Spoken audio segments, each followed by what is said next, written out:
Your book.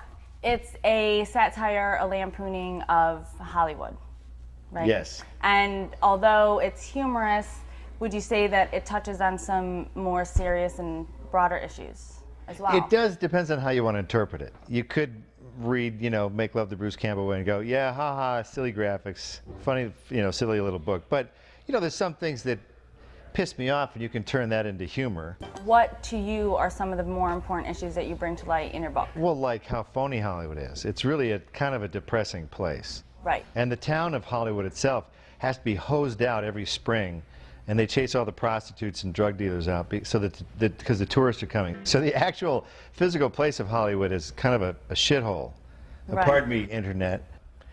But the Hollywood as a concept is a little bit of a strange place too. Right. Okay. There's only one city creepier than Los Angeles. Which is? And that's Washington, D.C., because with Hollywood, you're just getting rich and famous. With Washington, D.C., you get the chance to be rich, famous, and powerful. So all the real creeps go to Washington.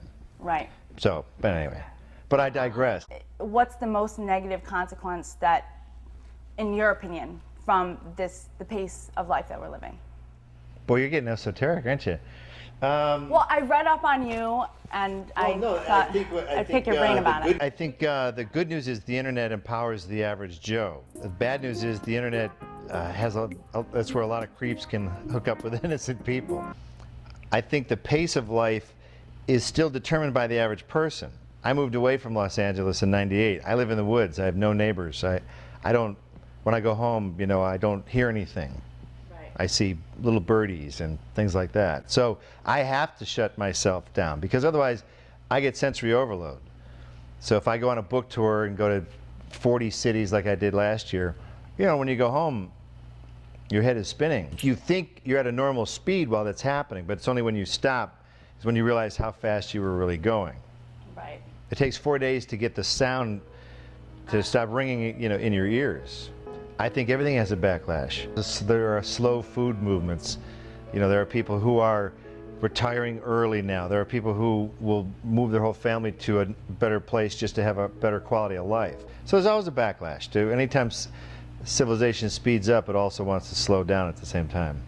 Okay. We're just a weird species. Anytime a movie that shows there has a release date, bite me, because that means you're not an indie. You're not an indie if you have a release date. That means you got a big-ass machine behind you that says, we're putting it into theaters May 25th, bring it in, drop it, drop it, drop it. It's a big operation to launch a movie. I just made a movie called My Name is Bruce. It's a silly little independent movie. People keep saying, when's it coming out?